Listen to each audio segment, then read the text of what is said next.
Hello, I'm Holly Stafford, Chartered Surveyor and Office Manager with Vickers Barrass.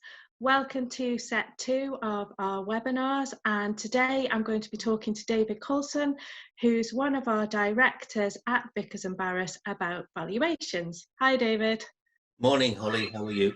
I'm good, thank you. So David, how are Vickers Barrass managing to carry out valuations, taking into account the COVID-19 situation? Right. Well, thinking of our surveying ethics, to be open and truthful, it's not easy, but we are doing them.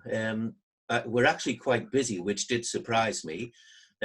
Private valuations, surveys, I've been doing those on empty houses. Some of the banks don't want us to go into properties, so we've been either doing drive-bys or we've been doing desktops.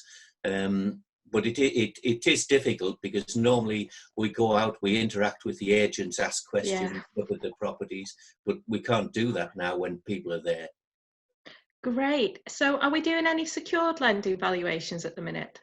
Yes, I'm doing some for Barclays Bank. They're still sending instructions, but I think because of their corporate image, they don't want us travelling. They want us just to sort of do them as desktops. The VAS panel, they're sending instructions through. We've been doing sort of drive-bys, but they don't want us to go into anywhere, even if it is empty. So we're either doing desktops, drive-bys, but they are coming through. I think one of the things we've found is they do want us to go and inspect later. So we're probably doing a desktop now, inspect when the restrictions are lifted.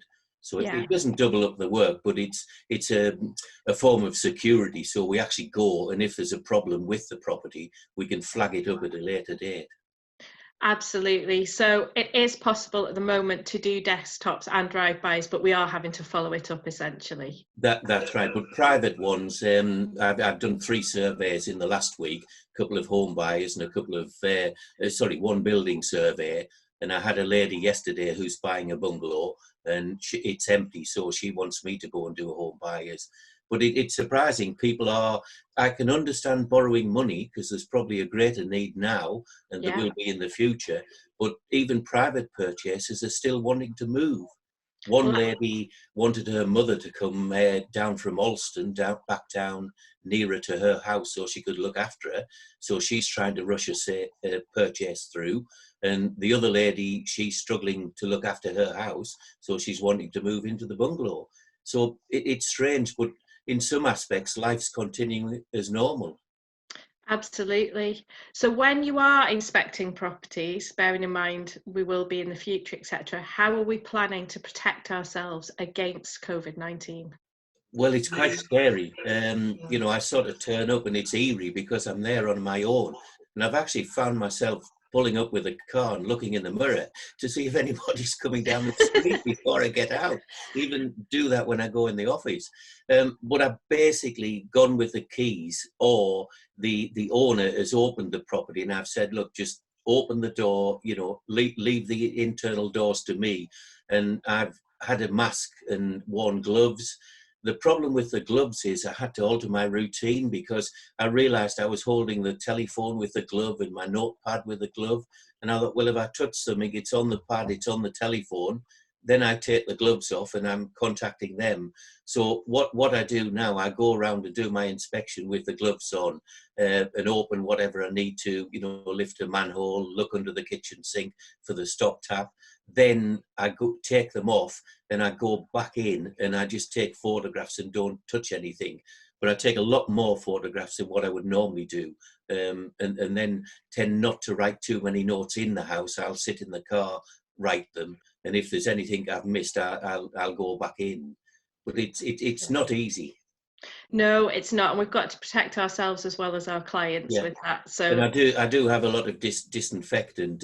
So some properties still have the heating on, so I'll actually wash my hands a couple of times whilst I'm in there, and I've just got some paper towels, dry them in the car.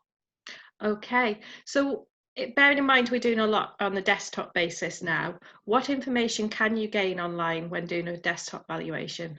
It's amazing. I mean, you're a lot younger than me, Holly.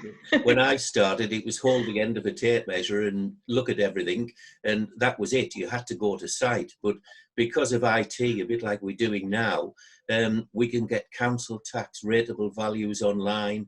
If it's commercial, the rating assessment gives the net internal or gross internal areas as a check.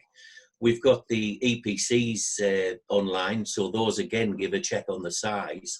Yeah. With the boundaries, we can check that against title plans with the land registry. We've got ProMap we use, Adozo maps, so we can actually measure on them just as a cross-check. Yeah. There's things like Google Earth we can have a look at and see what the grounds are like. Google Street, they're not always up to date, but you get a good idea of what the property's like. Yeah. But having worked well in excess of 40 years now, I do know the area quite well. You know, Northumberland, Durham, and we do some work over in Cumbria as well. So it is a lot easier for me knowing the areas. And you do find after a few years, you go back to the same property 2 or 3 times, commercial and residential. But there's all kinds of sort of technology we can actually use online. In terms of the actual values, we've got our own internal databases, which we've kept over the years. There's Rightmove. We subscribe to something called CoStar, which does industrial commercial transactions, sales, leases. We've also got working out the insurance. RICS have a building costing information system, so we can input the information that gives us the reinstatement. So it's quite easy. The one drawback is that if there's a structural problem, then we don't know. But we know things like we can check if it's got radon gas, we can check if it's a mining area, flood risks, we can check that on the Environment Agency website. So there's a vast of information, but it still needs our expertise to sort of analyse that. Absolutely. So essentially, we are still going ahead with valuations, just in controlled environments, and we're doing as many as possible as desktops and drive-bys at the moment to be followed. Yeah. The difficulty we've got, if somebody's actually living in the house, because I don't want to put them at risk, and I obviously don't want to put myself at risk. Absolutely. But we did have one gentleman, he had a property in Newcastle, and he moved out on Good Friday, the Easter weekend, and I went up the following Friday and did the survey, so nobody'd been in the house for a week. So that's perfect. Yes, that's absolutely perfect. Well, David, thank you very much for your update today. And should anyone require any agricultural, residential or commercial valuations, please do get in touch. It is something that we can do for you, just in a slightly different way, taking into account the COVID-19 situation. We have a number of RICS registered valuers, and we're all here to help you. Thank you. Thank you, Holly.